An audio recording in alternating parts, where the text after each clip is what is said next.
isang taon matapos i-anunsyo ni Ferdinand Marcos Jr. na ipagbabawal na ang lahat ng Philippine Offshore Gaming Operator o POGO, ngayon, pirmado na ang batas kaugnay ng polisiyang ito. Sa ilalim ng Republic Act 1231-2 o Anti-POGO Act of 2025 na nilagdaan noong October 23, ipinagbabawal at dinedeklarang illegal ang offshore gaming operations sa bansa at iba pang operasyong konektado rito.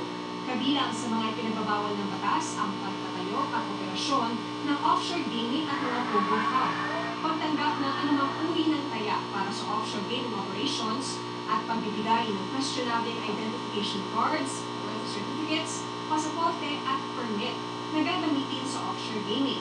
Binabawi at kinakansela na rin ang lisensya para sa POGO, POGO Gaming Content Provider o POGO Accredited Service Provider na ibinigay ng Philippine Amusement and Gaming Corporation o PAGCOR, Special Economic Zone Authorities, Tourism Infrastructure and Enterprise Zone Authority, Freeport Authorities, at iba pang ahensya ng pamahalaan.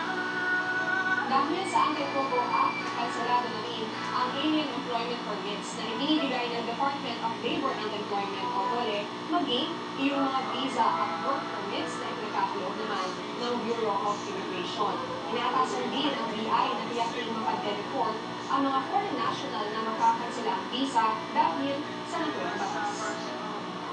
Noong Hunyo, sinabi ng Presidential Anti-Organized Crime Commission na nasa 4,000 na ang naita-report na POGO workers. Nakasaad din sa batas na responsibilidad ng DOLE na gumawa at magpatupad ng mga programa para tulungan ang mga maapektuhang manggagawang Pinoy.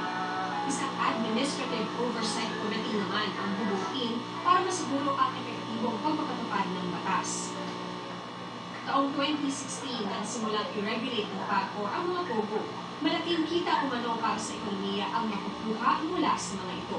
Pero kalaunan, naglabasan ang ibang krimen konektado sa POGO, gaya ng scamming, torture at human trafficking. Iniugnay din ito sa paniniktik matapos madiskubre ang koneksyon ni dating Bamban-Tarlac Mayor Alice Go na pinaghihinala ang espiya ng China.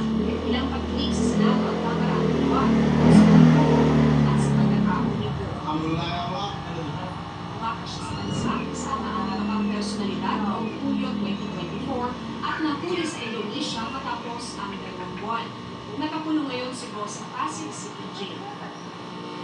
Lubos na ikinatuwa ni na Senador Risa Ontiveros ang Sherwin Gatchalian ang pagsasabatas ng Anti-POGO Act. Si Ontiveros ang chairman ng Senate Committee na nanguna sa mga POGO hearing. Nanawagan naman ng mahigpit na pagpapatupad